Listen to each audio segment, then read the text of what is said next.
Falcons owner Arthur Blank cast doubt this week on whether or not the team would be able to re-sign tight end Austin Hooper. But a former Atlanta great has come to Hooper's defense, saying that's indeed what the Falcons should do.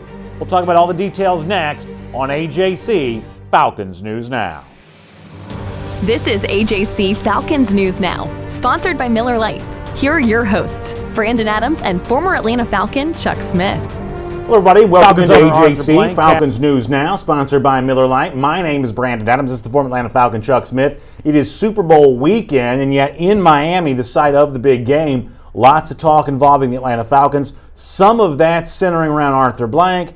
And Chuck, for Falcons fans who are hoping for that signal that Atlanta is on its way to re-signing Austin Hooper and some of its key free agents, Arthur Blank this week did not necessarily give us that indication. You know, the big talk and the willingness to kind of give Matt Ryan, Julio Jones whatever they wanted, or Grady Jarrett really, even to a degree too. In the case of Hooper, playing the cards a little closer to the vest, maybe playing a little bit more hardcore degree of poker when it comes to that. So the future of Hooper very much in doubt on the basis of what Arthur Blank has said this week. Yeah, and I think it comes down, like you said all along, it comes down to money. The Falcons don't have that kind of money to put out for that player, you know, and they got a couple other defensive players.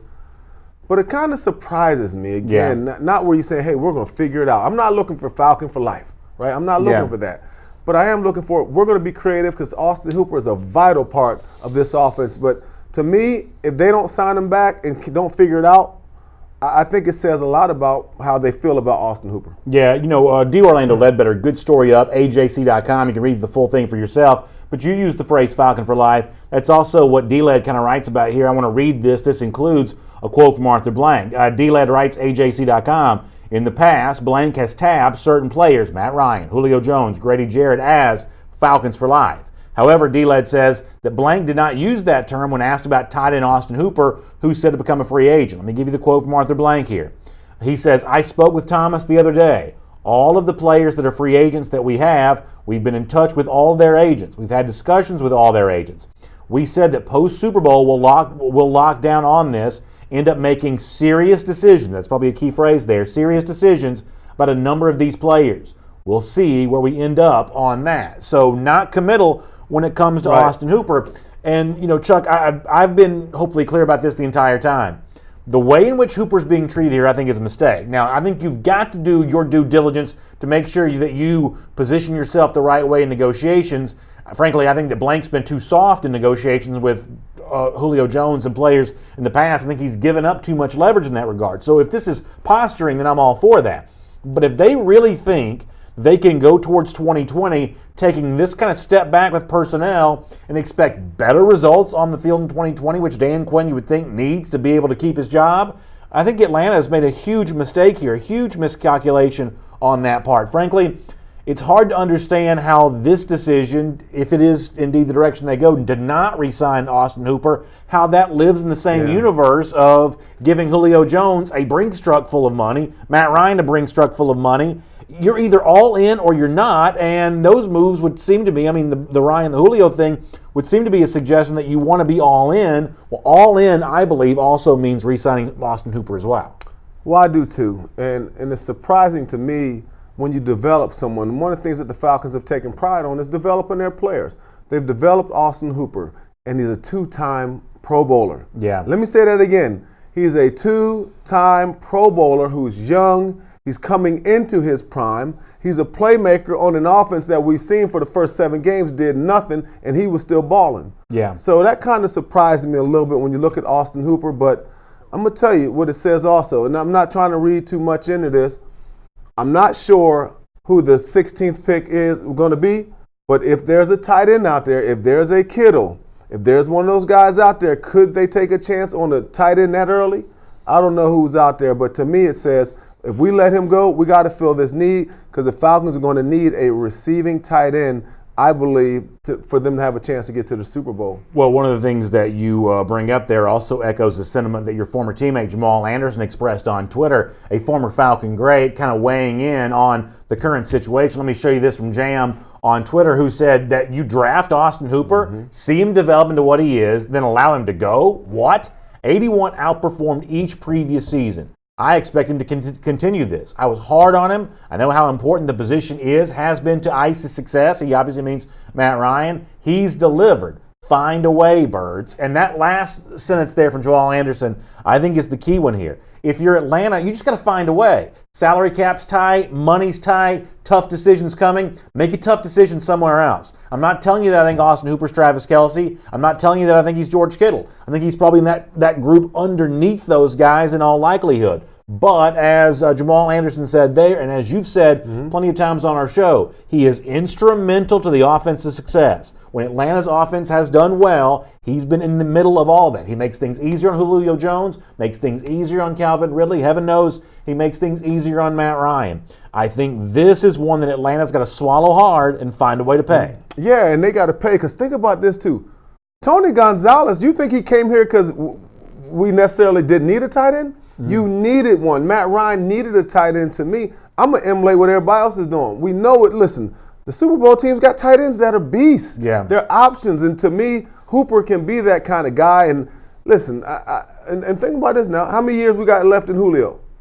You're going to need more options to catch the ball. And I'm not saying Julio's leaving anywhere next year, but his day is coming. It's coming sooner than later, right? So, but I agree with Jam. I didn't even talk with Jamal. I mean, for him to say that about that development thing, I just know how hard it is to find and develop a guy who's a two-time Pro Bowler, and you're going to let him leave? And here's another thing I would want to know, if I'm interested in this. I wonder how Matt Ryan and those guys feel about this, because they got power. Right. They won't make the change, but I can tell you this right now. Matt Ryan would say, hey, man, I got to have Austin Hooper. And I'm not saying he doesn't do that. I'm not saying some of those guys don't restructure their deals. Julio, Matt Ryan. But I will say this.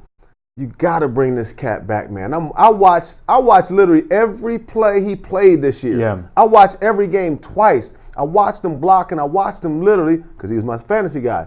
Dude can play. He is a flat-out baller. Well, I don't want to change the subject, but what you say about Ryan, one of the few criticisms I'm going to have of Ryan's career in Atlanta, and really to a certain extent, I kind of feel the same way about Julio Jones. Really, about the only blemish I see on them is when they've had a chance to speak up, speak out on behalf of the team, sometimes they've kind of chosen not to do that. They've chosen to be company men. Listen, you're paying me $30 million a year, I guess I'd toe the company line too, I guess. But it's very much out of character for Ryan, very much out of character for Julio Jones to ever step up and say, hey, if we want to win a Super Bowl, this is the way that things need to be. We need to make this commitment. I think there are certain quarterbacks in certain situations that would have felt the need to do that. Certainly Tom Brady, for instance, has been comfortable. Maybe it's behind the scenes, but he's done battle with the New England Patriots over personnel issues and things like that. I'd love for a guy like a Ryan, or I'd love for a guy like a Julio to step up and say, hey, if this offense wants to get back to what it was doing back in 2016, scoring 30-plus points a game, then we need as many weapons as possible. Save money somewhere else. Go on the cheap somewhere else. Don't do it with Austin Hooper. If Julio Jones felt that way, if Matt Ryan as this team's quarterback felt that way, I'd love for one of them to go public on that. But the truth is, that really hasn't been their MO since being in Atlanta. All right, number one, built by Bama. This is the Nick Saban effect. Julio Jones has been like this since he was in college, and he's somewhat like that. He's clearly like that in the pros. Matt Ryan, coaches speak. It's the Peyton Manning way of doing business. Yeah. This is what quarterbacks do. You hardly ever see anybody say negative stuff. I mean, Drew Brees, let's look at it. These guys, they're not guys. So to me, Matt Ryan's just part of the culture of how quarterbacks are, but I would love to see it. Yeah. I need somebody to come. I would love to hear somebody come on and say, man, we suck, man. It's time for us to turn up. We need to get to the grind. Let's get it in, right? So I agree, both of them. I would like to see both of them come out and say, we need this guy. But it's kind of not, it's the company thing, like you said. And really, when they brought in the brotherhood, if you were to say that, that's calling everyone out. And that's saying, it's more self-promoting for you. Ain't going to happen. Let me read a couple comments here, because it is fair to say, while Chuck and I have been on the same page about this the entire offseason, a lot of Falcons fans, at least the ones that speak to us, have not necessarily felt the same way. Antonio Starks on YouTube says, I'm not paying a tight end $10 million plus unless you're a game changer. Chiefs, 49ers, they've got a game-changing tight end. He suggests that Austin Hooper's not one. JJ Blue 23 says, I don't think Hooper's worth $10 million per year. He's an integral part of the Falcons offense. I hope they bring him back on a good deal, just not the $10 million.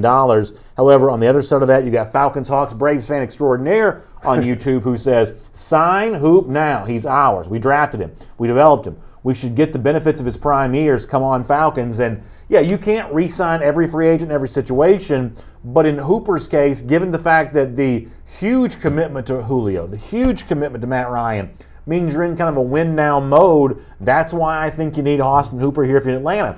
And the fact that he may not be Travis Kelce, the fact that he may not be, George Kittle, those truly elite tight ends, that to me is not necessarily an argument for why Atlanta shouldn't re-sign him, because those guys aren't eligible to be signed by Atlanta right now. This is simply an example of how easy would he be for Atlanta to replace, and I think pretty difficult, to be honest with you. And I think so too. And back to what one of our viewers said earlier about not paying them $10 million. I don't know how old they are, but I'm sure they're might be around my age, 35 to 40, 50, somewhere around 50. The $10 million, this ain't 20 years ago. Mm-hmm. The price of backups getting $7 million a year. Yeah. It is. I got clients that I train, they getting $7 million a year, and they're just decent players. So this ain't the day of where, oh man, he's only getting $2 million. Nah, man, the premium, price for that is what? It's $10 million. Mm-hmm. So to me, when you say Austin Hooper don't deserve it, you're kind of looking at the old school. You're thinking like the old school, and you're looking at old school payment. This is the NFL. They got the money. All these positions deserve it. And now the best thing that ever happened to Hooper, you got 2 tight ends. The game-breaking tight ends are playing what? This Sunday, you're looking at guys, are they worth $10 million a year? Yes. Yeah, Keith Cato references Randy McMichael. Now, I love Randy, former tight end at Georgia, does some Atlanta radio work, former Dolphin. This is a good tight end. Keith says Randy, now I didn't hear Randy say this, but Keith is relaying this, that Randy said on the radio that he thought that Hooper was a check-down tight end. Mm-hmm. Listen, Randy's a great tight end. He'd certainly know the position far better than I do, but I feel like Stocker's a check-down tight end. I feel like I see Austin Hooper running routes. I feel like I see him being involved in a route tree. I feel like I see him being a little more sophisticated part of the offense. I'm not going to argue with Randy on tight ends because he played the position at a Pro Bowl level, but I see Hooper, at least in my eyes, more than a check-down tight end. Right, and I understand, and I totally disagree with what Randy said. And let me tell you why. Number one, Randy, this offense, I've heard people on the same radio station say, what, we ain't got no offense, we ain't got no creativity. Mm-hmm. They've had, multiple offensive coordinators, right? So now, number 2, we ain't got no offensive line. How good can you be as a tight end with no offensive line? Let's go with number 3.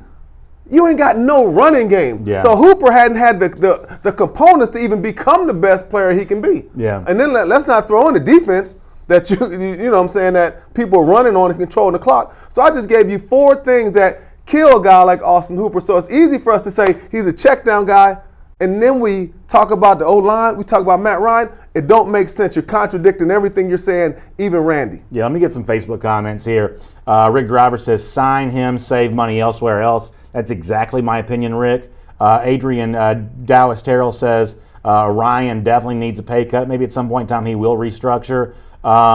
Brandon Gentry says, I think they will make a way for Hooper. And here's what I'll say. Let me be clear about this. If you're a Falcon fan, I think you're supposed to be rooting for this team to re-sign Hooper. But at the same time, and this is where it kind of gets complicated, you have to root for the team to win the negotiation, right? Because every dollar you save on him is a dollar you can spend somewhere else. This is a hard cap league. This is not like the NBA where you got a little bit of cap flexibility. It's not like Major League Baseball for the most part where you can spend what you want. This is a hard cap league. You can't exceed the ceiling. So you do, if you're a fan, I think, have to root for Atlanta to win the negotiation. That means if the posturing by blank leads to a situation where Hooper and his agent get a little nervous and they're worried about how robust the market's going to be for them, then that's just what you got to do. All is fair in contract negotiations. You've been through these in your career. I remember some of this stuff. But you got to root for the team in the negotiation. Yeah, but back in the day, when I was in my prime, the fans was rooting for me because I was going to go to Frisco. Mm-hmm. I was going to go to Denver. Again, let me drop some knowledge on y'all again. Yeah. And let me just talk to the fan. I'm not generalizing, talking about everybody that's a Falcon fan. All I know is when Devontae Freeman was a free agent, everybody said they wanted. Everybody in my circle was like, we got to have Free back because he had a great year, right? Yeah. Okay, last year with Julio Jones, people damn near picketed the Atlanta Falcons' whole deal for what? So nobody wasn't worried about saving money. Yeah. Matt Ryan, same thing. And as we move forward, Grady Jarrett, everybody. So to me, I don't look at it like that. I look at the fans are cheering for these players. For me, for fans to be worrying about, we're trying to get we got a budget. I mean, I respect fans. You know the cap, but how many fans know the details of how the cap works? How many of them have ever read a standard NFL contract? Yeah. So to me, for fans to worry about that, they definitely should be wanting, man, I want that cat to get paid. Because let me just throw this at you, too. How about at your job? How about at your job if you want somebody to say, hey, man, I work for IBM, but I want IBM to keep all the money. I don't want y'all to get paid. Yeah. They call that a hater, man. That's really just like, remember, in the crab pot, when crabs are trying to get out and that other crab pull them down? Yeah. That's what that is, man. No, I know what you mean. See, we got to see this. This is where the fantasy world and the NFL contradict itself, and people treat the players differently than they would treat themselves in the same workplace. It's the same concept. It's just a lot more money. Well, let me ask you about that, though, because, it is true that it may be this is not just true for Hooper and the Falcons. This is true for a million guys we'll talk about across the league over the course of the offseason. It is contentious, whereas your career is limited. NFL careers, like the whole not for long thing, is a real deal. Average career length is only about 4 years. So you got to make every dollar you can while you make it. But at the same time, Arthur Blank passing out Falcon for life contracts like they're candy, that's bad for the organization. So, you do have to kind of draw the line somewhere of, if you're a fan of the team, you got to have somebody take less money somewhere. That's what the team has to handle. Yeah. But let's be real. Is this the same owner who paid Peerless Price? Is this the same owner that got Jamal Anderson? Yeah. The tall Jamal Anderson, not the great running back Jamal Anderson. But think of think of all these offensive linemen we done overpaid. So to me, that's something that they got to focus on. You know what I mean? But again, now I'm gonna tell you who helps on that. I like that Rich McKay's there. Yeah. Rich McKay He's helping the guy. helping them out, figuring out the cap out, who should get paid and who shouldn't get paid. Cody Bass Young says, name 3 tight ends other than Kittle better than Hooper in the NFC. And I think you'd be hard pressed. You might mention what's his name, Ertz in Philadelphia. You're gonna mention some people like that, but you might mention that. But I think that Hooper's put himself right there in the and he's a Pro Bowler, for goodness sakes. A couple times. I think he's put himself right there in the conversation for best at his position. Maybe not be the very best, but listen, being the very single best player at your position is not the only criteria for getting a contract. Man, he's efficient, man. I don't want to keep, hitting this nail on the head with this hammer, but the guy is a baller. Go watch him, so I like Hoop. Daniel Stewart says, this is a very interesting point. This is a fair point. He says, this is on Facebook. So if we spent $10 million of our roughly $14 million in cap space on one player and not be able to address the glaring issues on both lines in the secondary, hell, what about even the linebackers? So that's a very fair question, and you may not like my answer, but here's my answer. All we've talked about for months are all these changes on coaching on defense. Dan Quinn, supposedly the defensive-minded head coach, Raheem Morris in place as defensive coordinator.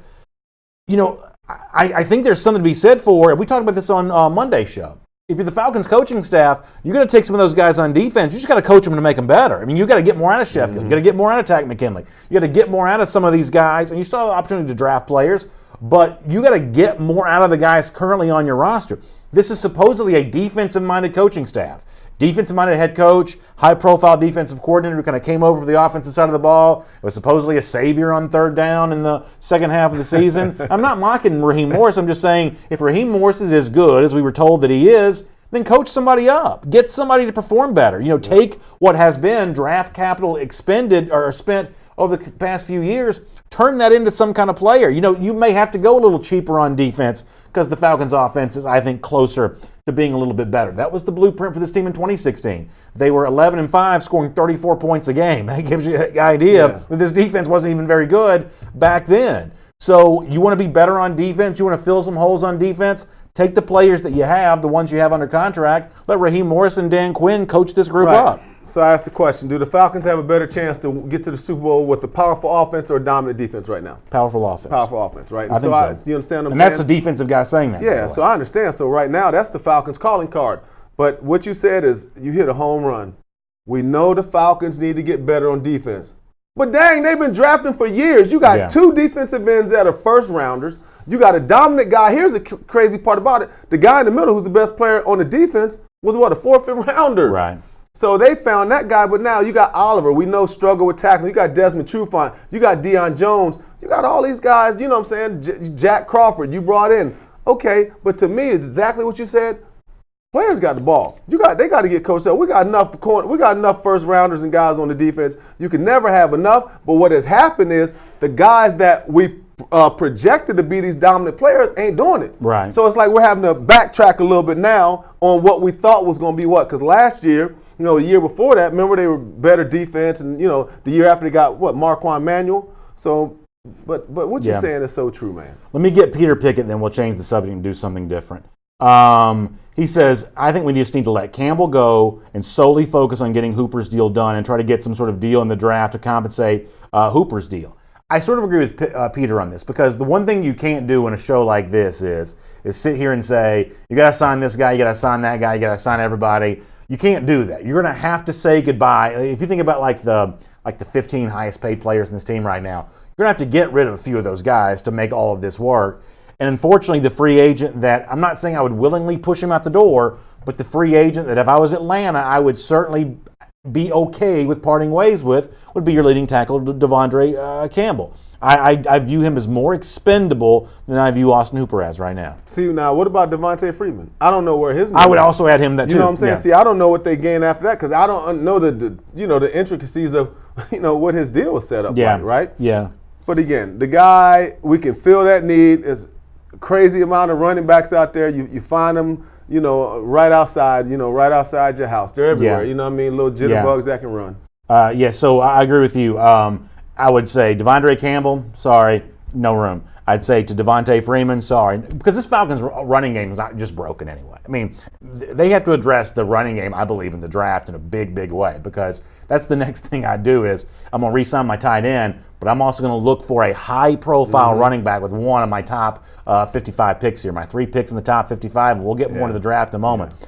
I think you've got to address the running game. By doing that, you're saying goodbye to Devontae Freeman anyway.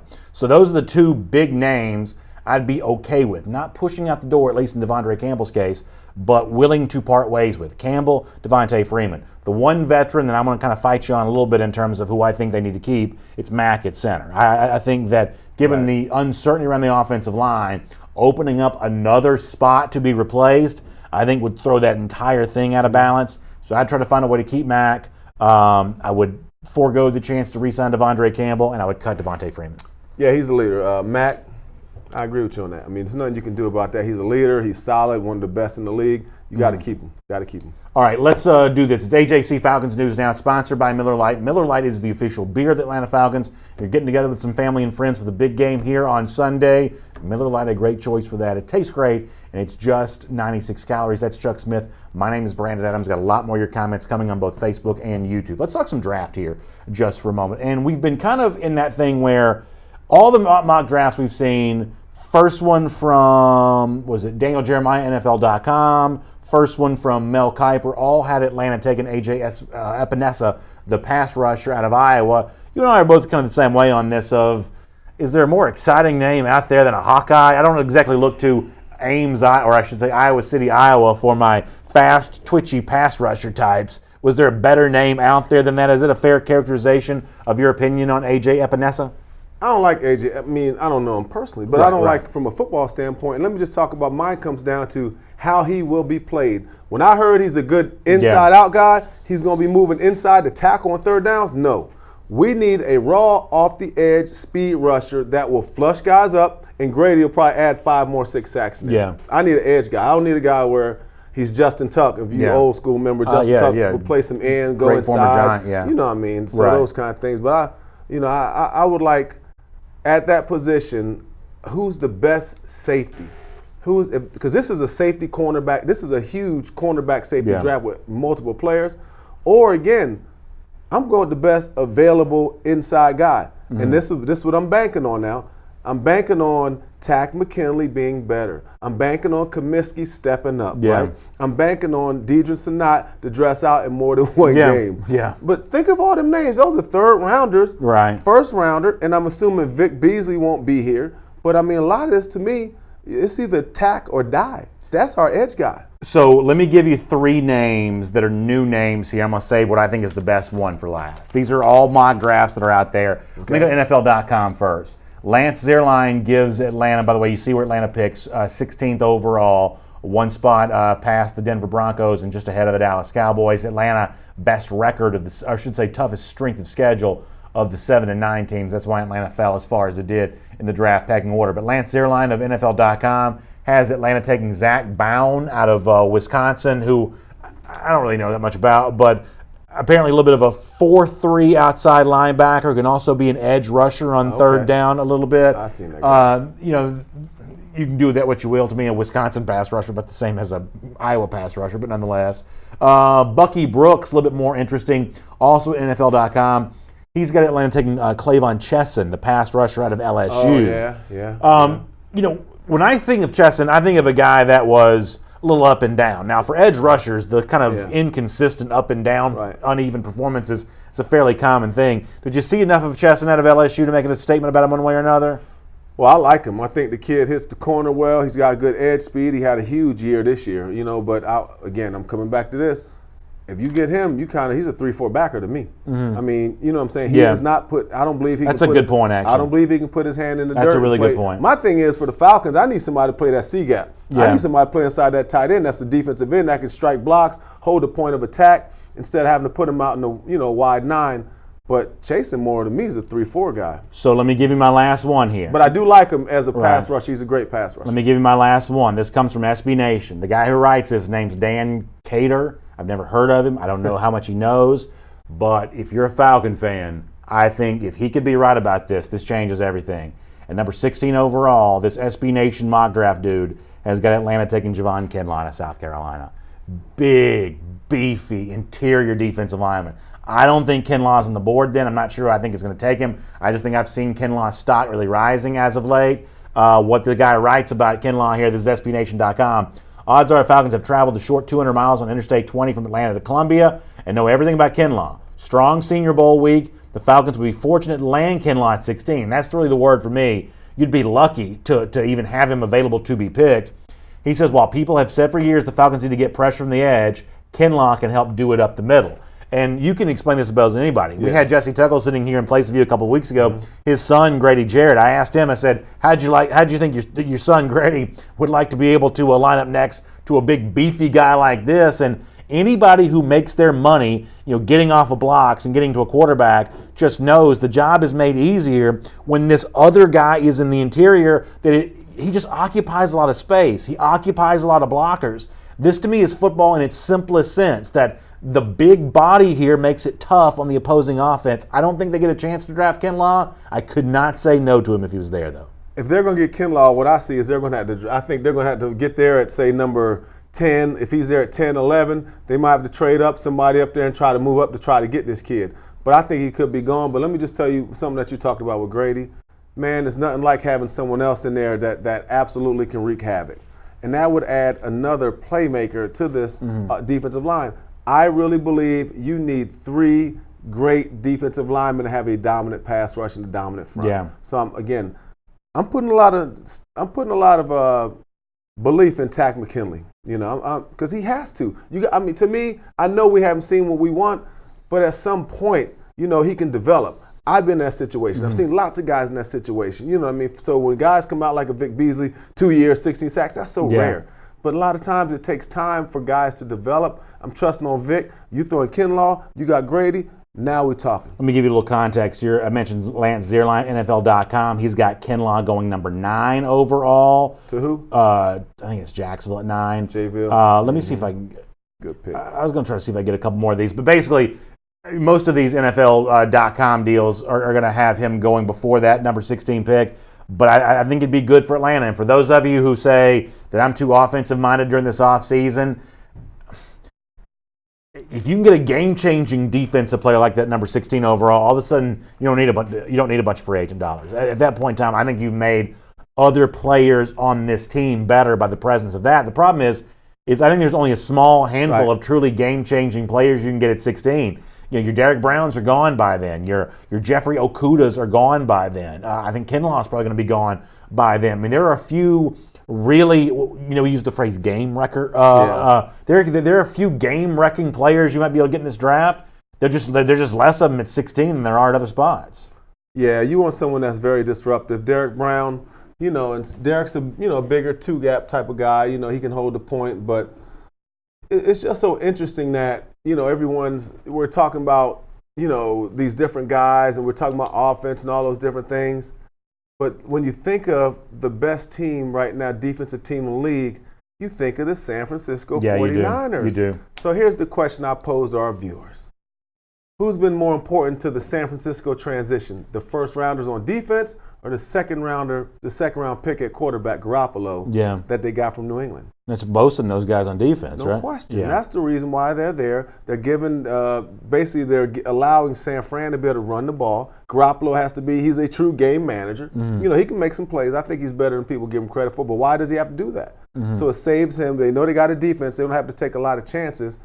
But the defense, I mean, I can't say enough about also having the Kinlaw. Now, I mean, I want the best player that has impact. I don't care, you know what I mean? So we all want that. I'm not just necessarily trying to fill a need. I want the best player because we got some holes now. I mean, if we got the number one safety in the game, let's go. Yeah. You know, we got the number one corner in the game, which is what's that kid? He's out of Ohio State? Okuda's the really good corner. Yeah. When you talk about safety, you talk about Grant Delpit, and this is one of those things where like I'm watching a lot of SEC football, so I mean I'm going to see everybody's strengths and everybody's weaknesses. Yeah. Think about Delpit. Delpit was the Thorpe Award winner this year. I'm telling you, his best years were prior to this. I'm not even sure Grant Delpit had that good of a year for LSU this year. He wasn't even the best defensive back on his own team. Right. Stingley, the freshman cornerback, he's going to be a top 5 pick in 2 years. But Delpit,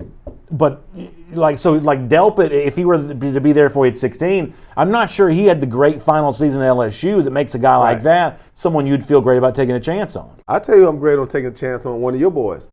I'm gonna take Jake. Reed? Yeah, J.R. I don't know where he's probably later in the draft. Later than that, round? Yeah. I mean, I don't think it's 5th round, but it's not 16th overall. No, I'm not talking about 60. I'd have moved past that. that. I'm talking about to fill that need on a guy that I know can play. I could see J.R. Reed being a 2nd round pick. Yeah, I could see him being a 2nd round pick. 2nd round? He was the first team AP All-American. Okay, but again, we gotta look at the draft now. Yeah. But I love Reed. What's the other guy I told you I love? The other safety. He's a safety. Richard LeCount. Yeah, I like LeCount's going back to school, yeah. But again, yeah, he should have came one out. Charles Weaver also mentions, it's funny how many LSU guys are in this draft. Hey, watch it. Charles Weaver says, you also got Christian Fulton, the cornerback at LSU there as well. So there are a lot of LSU guys in this draft. Ton of LSU names. LSU dudes. I guess that explains why they won the national championship. But they some ballers, man. Yeah. You guys got, even when they were just average all these years, man, LSU putting people out. J.B. Brumfeld says Super Bowl champions are not invested in the draft. It's free agency. That's where you get your Super Bowl talent. I don't know that I agree with J.B. on this. I feel like inexpensive free agents, like the non-big name free agents, I'll buy you on that. But I'm not quite so sure when the last team bought a Super Bowl was. Right. Has anyone ever, like you see that in baseball all the time. NBA off-season maneuverings lead to championships. Maybe I'm not thinking of the right example here. Who's ever bought a Super Bowl? Green Bay in 19... When they got Reggie White. Yeah, but that's a long time ago. But also, now, let me just tell you another one they got. They got Eugene Robinson, who was the top safety in the league from Seattle. So they got those two guys that changed the defense. They got a secondary guy and they got a defensive end. That just popped in my head. All right, let me get a couple of these comments here because this is kind of interesting. 50 Milli on YouTube says he's not buying the hype on Javon Kinlaw as a high first-round pick. He said, I watched this film and wasn't impressed. You should watch the film against Georgia because he absolutely destroyed Georgia. He says if Marvin Wilson from Florida State didn't go back to school, he would be ahead of Kinlaw now. You know, maybe that's the case. John Brantley, also in our Facebook comment section earlier, I think I had him right on this, said he would take Chesson over Kinlaw. You taking Chesson over Kinlaw if you got that choice to make? It's close because I kind of agree a little bit with listen, Kinlaw is a disruptive guy who's raw, right? Yeah. But he ain't polished. Right. So remember, this ain't the last year's draft. This ain't where you got all these big defensive linemen coming out. You know what I mean? Yeah. But he's the best of less. Does that make sense? Right, yeah. So, I mean, if he's the best we can get, I'm taking that shot at him. Because, listen, in Dan Quinn's defense, a lot of it is if they go back to what he was about, what they had success with, all gas, all pedal to the metal, all gas. Getting upfield, being disruptive. Right? So they went to a 3-4. Yeah. Now, I don't like them if they can go to the 3-4. Yeah. Absolutely not. If they go 4-3 and let Kinlaw just go, I think he'll have a lot of success. Sly D 119 on YouTube does bring up a good example. Deion Sanders when he goes to 49ers, that's an example probably of buying a Super Bowl. Then Dallas the year after that. But you got to go back mid-90s to even get to that. That's kind of a long time ago now. So certainly there are examples in NFL history. I don't know that there's all that many as of late. It's AJC Falcons news now.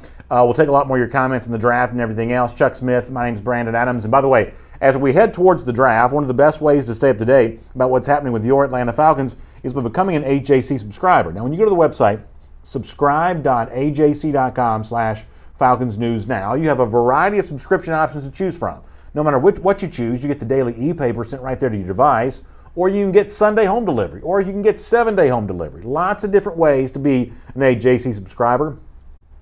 And the great news is, no matter which of these options you choose, as a special thank you to you, you get this officially branded Falcons cooler. Falcons logo right here on the cooler. I guess we'll have to be getting a new one of these pretty soon because they're going to be a new Falcons logo. That's pretty interesting, though. Yeah. I like that. I like changing up uniform. I thought it was pretty every cool. now and then it's kind of a nice thing to do. Nonetheless, you get one of these as a special thank you for being an AJC subscriber. The AJC, proud partner of the Atlanta Falcons. Find out more. Subscribe.ajc.com/Falcons News Now. All right, I think this is kind of interesting. Let's talk about this for a moment. So, Peter King, I want to read this comment to you. We're thinking about how the offseason is going to take shape, what Atlanta's going to do, but don't forget, while Atlanta's going through its offseason paces, you got NFC South rivals trying to figure out their situation as well. New Orleans, are they bringing back Drew Brees? Are they bringing back Taysom Hill in some sort of combination role as a quarterback? How about Joe Brady's new offensive coordinator with the Panthers? Obviously, Matt Rule in place as head coach. And then there's this. Tom Brady, his future. Listen to this from Peter King, who was on WEEI radio in Boston this week. He says about Tom Brady's future, the one that I believe is the sleeping giant, meaning the surprise that could land Brady, is Tampa Bay. When I say that, if Jameis Winston is realistic with what his contract demand and request, whichever are, my opinion, he'll be the quarterback of the Bucs next year. But I don't know that. This is Peter King, guy that knows the league well. He says, I'm hearing some things out of Tampa that he might be, and his agents might want a little bit more money than the Bucs want to pay. And we'll see if that pans out. We'll definitely see. He says they got pretty good offensive line, 2 excellent receivers, got really good young tight end, imaginative head coach, offensive coordinator in the passing game. I can't tell you absolutely what they would do or what they're going to do, but I can tell you they are a fascinating team to me because Bruce Arians isn't coaching forever. I think he's one of those guys that'll be it'd be cool to work for Bruce Arians because he's such a fun offensive mind. So that's Peter King, knows the league, saying, watch out for Tampa Bay as a landing spot for Tom Brady. What do you think about that? I think it's absolutely ludicrous to see Tom Brady in an orange popsicle uniform playing in Tampa on a team that finished last place, or tied for last, right? Yeah. Tied for last. To me, Tom Brady's legacy, I don't see him leaving Boston. I just don't believe it. I don't see Tom Brady leaving, especially after what happened last year. Yeah. I'm big on that last play. I looked in his eyes and I see when he threw an interception on his last play in Boston, there's no way. I don't see him popping up and carrying that legacy forever. Yeah. That one play to me is worth going back to Tampa. Now, the guy can still play. So look at the guys around the league. Tom Brady is still in the upper echelon. He's still a top 10 quarterback in the National Football League. But let me go back to the other story. You went and got Mohamed Sanu. You think they traded Mohamed Sanu because they had the receivers that was balling? Mm-hmm. No. Yeah, awful. Who they got? Awful. Okay. I love me some Sony Michel. He cool. Got the chance to meet him one time. He was a young buck. Sony Michel is not like a game breaker. Yeah. They're still having to play him and James White. So right there, you got 2 combination running backs. So to me, this New England situation is a lot like Atlanta. He's limited by some of the things that are going on around him. You know, but in Tampa, man, he's gonna get the brakes beat off him in Tampa. I just don't see them. Him being able to do as good there as New England. So let me throw a theory at you. You tell me if you think this is true. We talked earlier about negotiation positions that you got to be strong if you're the team because this is a salary cap league. This entire thing from Peter King here to me sounds like a plant from a source with inside the Bucs organization. I don't have any inside information on this. I'm just telling you what it sounds like to me. This thing of message in the media to Winston's camp as the Tampa Bay organization, we have a quarterback option in addition to Jameis Winston, so don't think you're holding us over a barrel for $1 gazillion after you threw 30 picks this past year. This to me sounds like public negotiation posturing on the part of the Bucs. I think it's far more likely that Winston's in Tampa than it is Tom Brady. I think this is a negotiation ploy to get Winston and his team off of a mark here and get them moving towards some negotiations. This feels like a plant from within the organization to a trusted source within the national media. I like that conspiracy theory, right? I can see that, but you know what? I ain't seeing Tom Brady in Tampa. But I've seen crazier things happen. Joe Montana But see, here's the other part of it. See, we keep Joe Montana when he went to Kansas City, but here's the reason why they got rid of him, because they had the young gunner Steve Young right behind him. Yeah. So what they got in New England? Are they going to go out and get a new quarterback, start somebody in the draft? This team is ready to win now. This isn't the team that you're going to rebuild. But hold on, but you can make a case that, Arians is a smart coach. I see some people in the comment section kind of bashing him. Arians is a smart coach. You do have good receivers in place. You got O.J. Howard, a very good tight end. You make a case that if you're Tom Brady, that might be an attractive spot for you. Smart offensive coach with a lot of offensive weapons in a division that's kind of in flux right now. New Orleans may be on its way down with Breeze potentially leaving. Who's to say that Brady wouldn't, if the competitive fire burns in him the way that you says it does, just to play devil's advocate for a moment, who's to say he doesn't like the Tampa situation better than the New England situation? Well, I hear that, but to me, and you answer this for me, would you rather be in Tampa or New England with Phillip Rivers, with a better defense, with Bosa and those guys on defense? Derwin James? Look at this team. You look at the running game. You look at what they got. To me, that's a better fit. Yeah. So, I know I'm jumping around a little bit, but I'm wondering, am I going to Tampa or am I going with Anthony Lynn? So I don't know. Well, the one thing that you and I the don't agree on, that I think this is here's what I think a substantial part of the story is. I don't think Brady and Belichick like each other. And I think that both of them have some motivation. And there's a chance that Robert Kraft has some of this too, the Patriots owner. I think they both have some motivation to prove they can win without the other. Because there's always been this debate going on of, is Brady a great quarterback because he's been with Bill Belichick, or is Bill Belichick a great coach because he's been with Tom Brady? That's the chicken and the egg thing that kind of always goes on. I think there's a little bit of and all men have this, right? Yeah. Brady and Belichick no different than anybody else. There's that ego of wanting to be able to prove that I don't need this guy to have success. I think that Belichick wants to do it without Brady. I think that Brady wants to do it without Belichick. So from the standpoint of would Brady consider leaving New England, the chance to prove that he is the source of the Super Bowls and not Bill Belichick, that might be his source of motivation.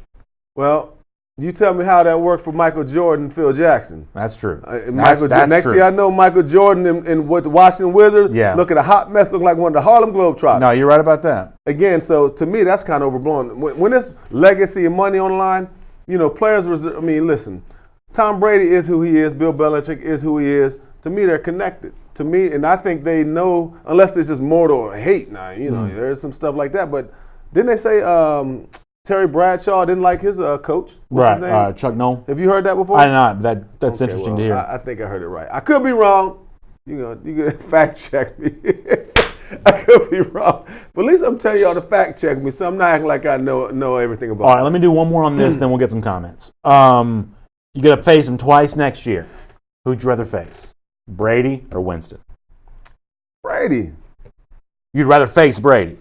Again, I'm asking you. I think Brady's a better quarterback than Jameis Winston. So you'd rather face Winston? You're the Falcons here. If you're the Falcons, you're going to face them twice. You want to face Brady twice. You want to face Winston twice. I'm going for Winston. I don't have any trust in Winston. I don't know whether he's going to be a 30 interception quarterback. Listen, but here's the thing about Winston. Winston ain't never been no baller. Mm-hmm. For the most part, his career in Tampa, he's just been a disaster. Yeah. Look, here's all I know. Brady is so advanced into his career now. I'm not even sure he's better than Jameis Winston anymore.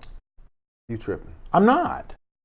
At this age, he's 40 whatever years old. I don't know what the numbers are. Maybe you can pull the numbers up. But look, Jameis Winston has never done anything to show me right now that he's better than Tom Brady. 42 years old Brady is. That's how old I am. I'm 42. Until Brady shows me he can't get it done, hey, well, okay. What did he threw a pick six? Did he show you he couldn't get it done this year? He was backed up on the 1 yard line. He had to take a calculated risk. It was a gamble, for God's sake. All right, let's get a few comments on this. Mark Brantley says that Chuck Noll and Bradshaw did have issues.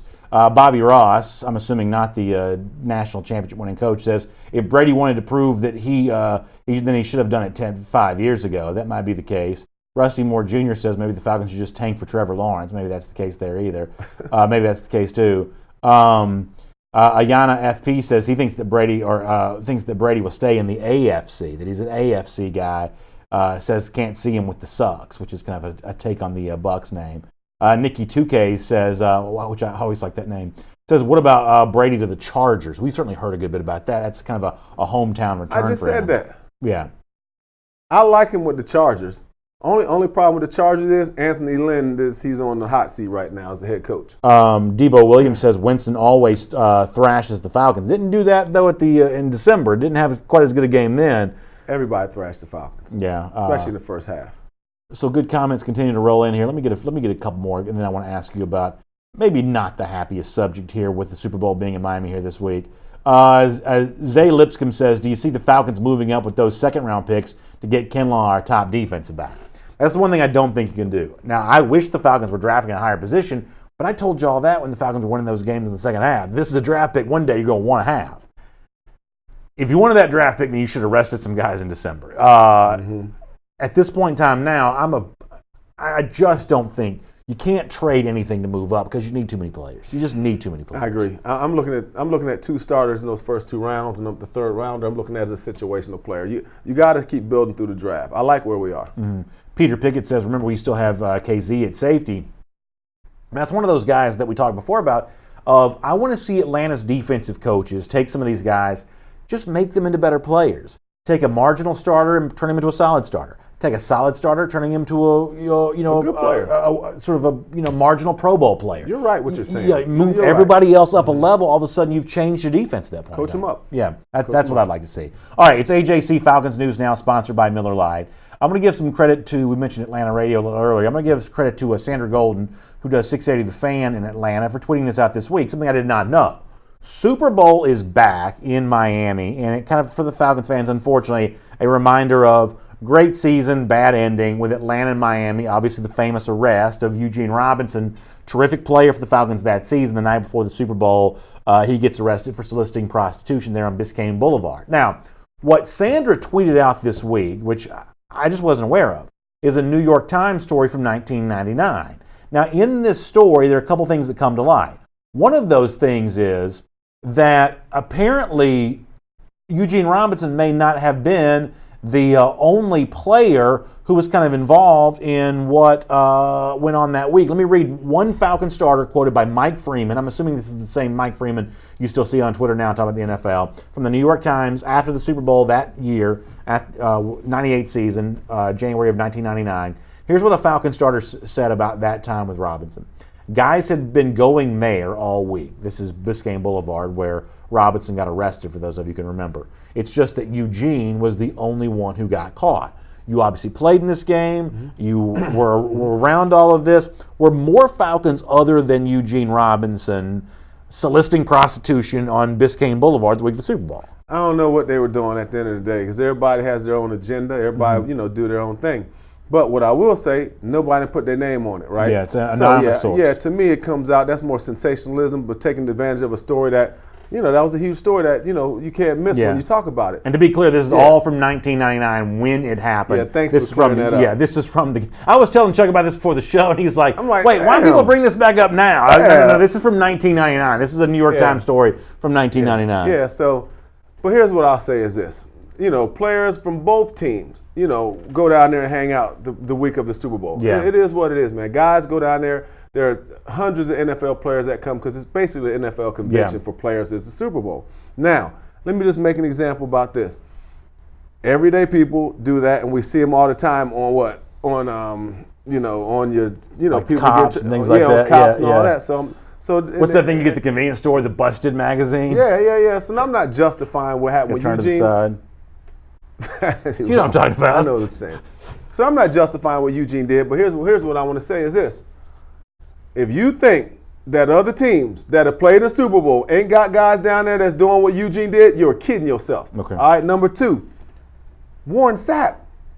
Warren Sapp got caught doing the same damn thing down there, and he lost, all of his jobs. Mm-hmm. So all I'm saying is this, man, people could say that. They could bring up about Warren. Somebody could come out and say everybody. Because, look, the bottom line is I'm not even going to just say NFL players. You know how many all these other leagues are down there? You know how many baseball players are hanging out? So, listen, I can tell you this. It ain't an NFL thing. It's a culture thing. So, again, what Eugene did, ain't no excuse for it. It's a bad look, and he carries that forever. But, man, please, there was so many dudes down there tricking, as we call it, and they wasn't just Falcon players. Let me give you this quote here. It says, instead of getting mentally ready for the Broncos, we were talking about Eugene. This is after Robinson got arrested. The Broncos beat us. This is another unnamed Falcon player. The Broncos beat us. but anyone who says what happened to Eugene was not a factor is lying. How much was the arrest of Robinson a distraction for the players in the game the night of the game? It didn't distract me. I found out at breakfast. I was eating breakfast. Me and Bob Whitfield, all of a sudden, Jamal Anderson's like, yo, man, you heard what happened to Eugene? I was like, what happened? Yeah. Jesse was sitting there, too. He was like, yeah, he got arrested, blase for, soliciting a prostitute. But I wasn't privileged to be up that night. I wasn't hanging out, when they had the meeting at night and when Gene got in trouble. I guess it was this, guys talking about what happened. Gene was broke down, all that stuff. But I can't even, take that because, look, I played in the game. I was well rested. Tony Jones shut me down. So for me personally, I'm not going to make an excuse and say, man, it affected me. So some of the players might think so you did not lose sleep over Eugene's I was knocked arrest. out. I was sleeping good. Me, Travis Hall, Lester Archambault, the bomb squad, we was sleeping good, man. Now some of the other guys got up and did what they had to do. Eugene had before we had a meeting that day, he did have a, wham, wham, wham, cry baby, man.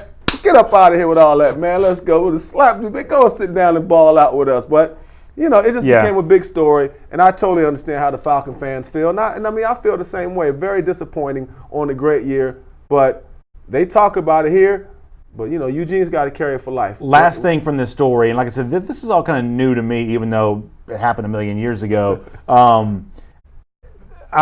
So let me read. This is Mike Freeman, New York Times in 1999. Falcons player interviews said the fact that families were allowed to travel and stay with the team, something few teams allow, was a novel idea, but proved to be a major distraction in some cases. Some Falcons were inundated with requests from family members for things like tickets and hotel rooms, which is totally understandable. Right. By comparison, families were not allowed to stay with Broncos players. You were single back then. You're like the ultimate family man now, but you were single back then. Yeah, but read that when he says families were able to travel with the players. Yeah. That's a lie. That's a bald-faced lie. Parents wasn't flying on a plane with us. They were not parents. He means like wives and kids and stuff, I think. I don't even remember that part. Families on the plane. Nah, I remember. So you don't remember that being an issue? I don't remember that. I don't remember parents and families being on the plane with us, man. Because back then you didn't have you're like Mr. Husband, Mr. Dad now, but back then you were not. So you would have. It feels like you would have remembered if there were too many families around. Nah, but I would have had a couple dime pieces with me. Hey, I'm Jewish. He was hot in the A-Town, man. So, I would have a little... NFC champs running in Miami. I would have had something hot in the hot seat now. But I don't remember that. But I will say this. The family thing, you take care of that early. But, man, the demand for tickets and all the things that go in, everybody that's ever been in your life going to have a demand, right? Yeah. So, again, Denver had been there. Am I going to sit there and say that there are things that they were prepared for that we wasn't? But also, man, we was a team who we was. Let's be real. We was the first crunk fly guy team ever. We dancing, we hanging out with the rappers the whole night. This is different than Too Legit to Quit.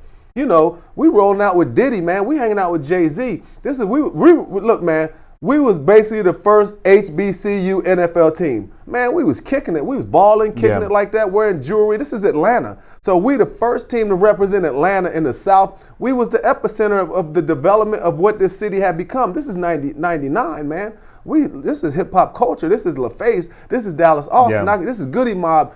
So these are our people.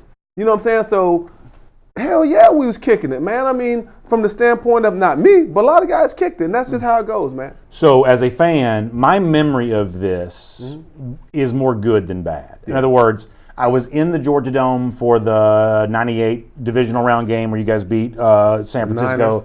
Yeah, I've told you a million times, I think the victory over Minnesota is still the best single win in Falcons history. So when I think back on that season, I mostly think of it as a positive experience with the Falcons, even though the Super Bowl itself is obviously a forgettable memory.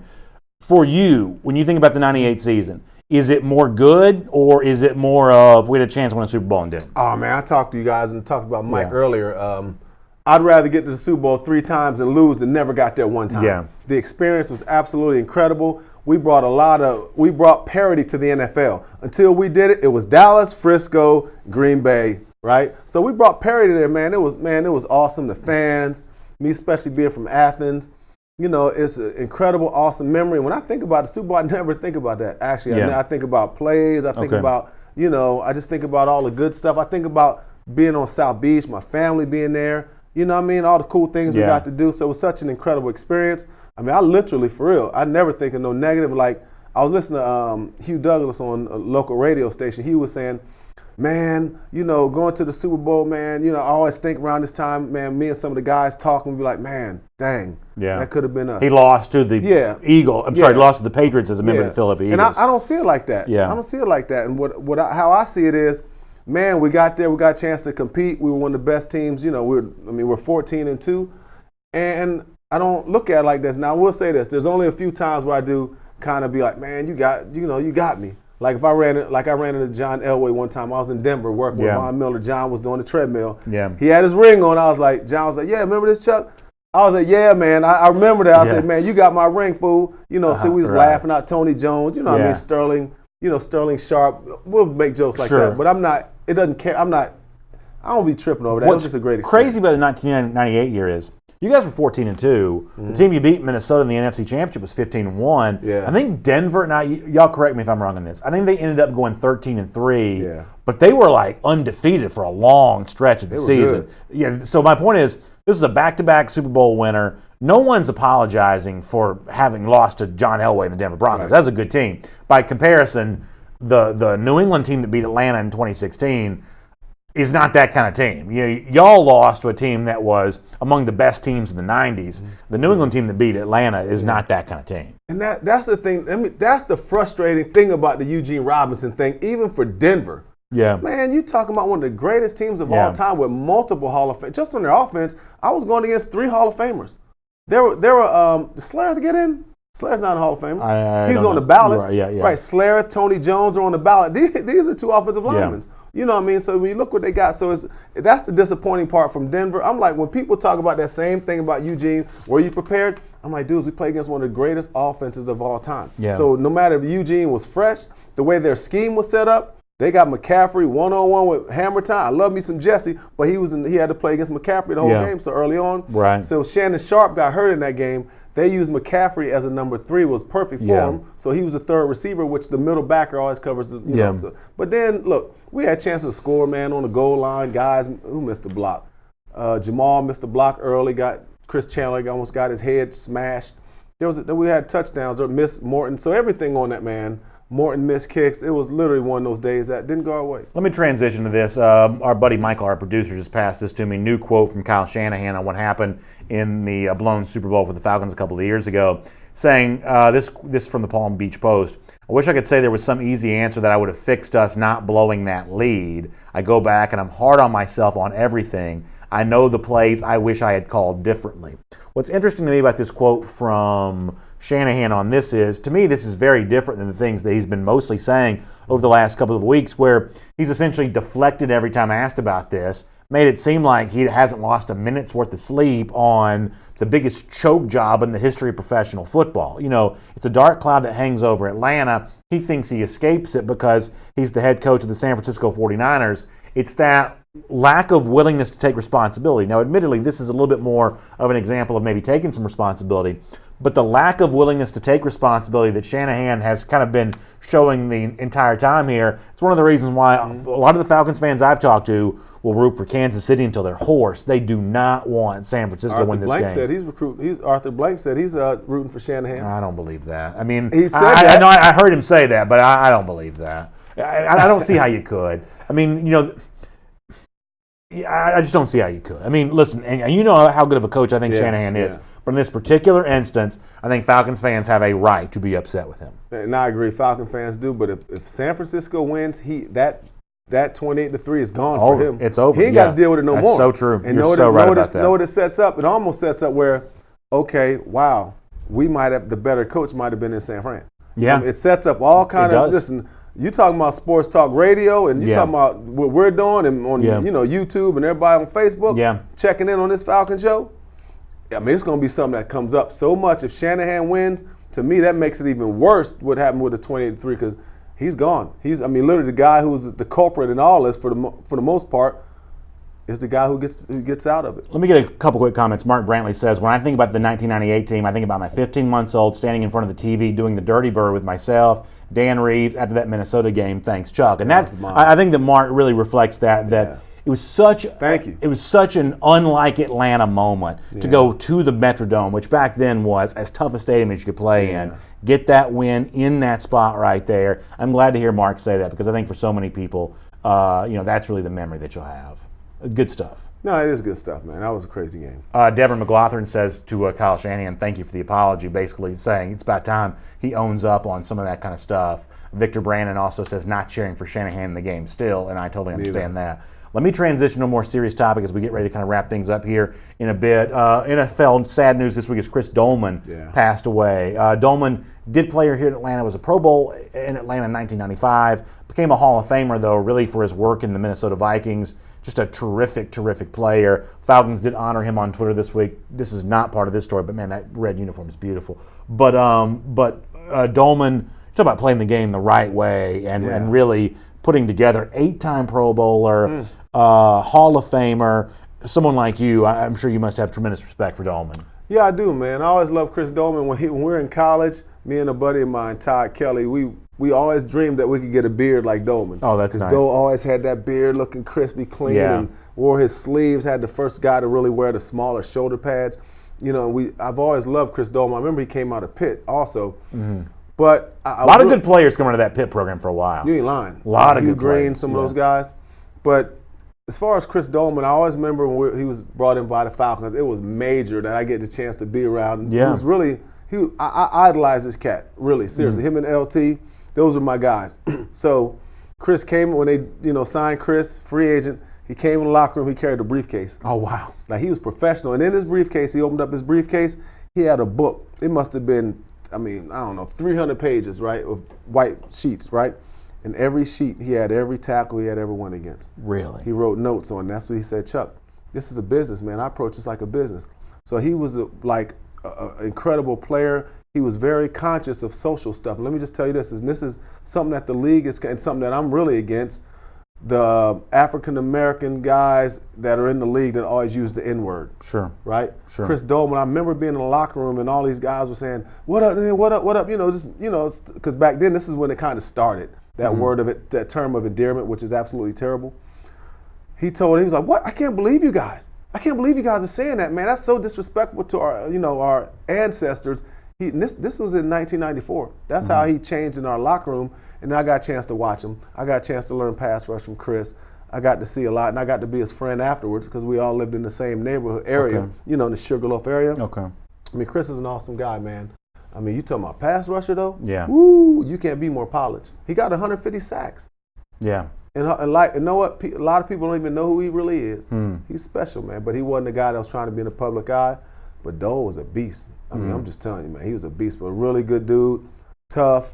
Just a real prop. Used to wear his, he's one of the first guys used to wear his polo like this everywhere. Wow. I mean, he was really I think he grew up like in a military family, went to a military high school, but great guy, man. Dole's going to be missed. Yeah, he's a beast. Great story. I appreciate you sharing that. So obviously our condolences to his family, and no easy way to transition back to the topic of football, but Super Bowl is on Sunday. 49ers and Chiefs, you got a pick in the game? Yes, I do. The team that has the best offensive line and best defensive line, I'm saying the San Francisco 49ers are going to win this game. They will dominate the offensive line and defensive line because both of those are better. You're going to win in the trenches. Sorry, Kansas City. Y'all going to be here next week. Y'all going to be like, Chuck, you were right. So let me just give you two quick things on this. I can't go against Mahomes. The best quarterback in the game. My whole life, Super Bowl has been a showcase for quarterbacks. Mahomes is that quarterback in this game. You can talk about Kyle Shanahan as a great coach. I think Andy Reid's a diabolical play caller. I think that he and Mahomes have something pretty special going on right now. I think this is actually one of the fun Super Bowls we've had in a number of years because on paper this one looks close and yet the teams are very different with how they're constructed. But I want to be on the side of the better quarterback. That's what Mahomes is. I really like the idea of Andy Reid validating his career with the Super Bowl. I think he's been a great coach, just hasn't lifted the Lombardi yet. I think that changes on Sunday. I may be wrong, but if I'm going to be wrong, I want to be wrong on the side of the best quarterback in the game. Okay, give me the over and under that Tyrann Mathieu makes 14 tackles. Yeah, I mean, 14 seems like a lot. That's what's going to happen then. Yeah. When Tyrann Mathieu, he's going to, listen, when he has 14 tackles, that means they're going to be running through this Kansas City defense, which are average. You'll see. Chris Jones, great player. Frank Clark, great player. But Honey Badger gonna be like, man, my shoulders are sore. I had to make so many tackles because they kept running through me. I mean, the Niners was running through me. So, hey, good stuff.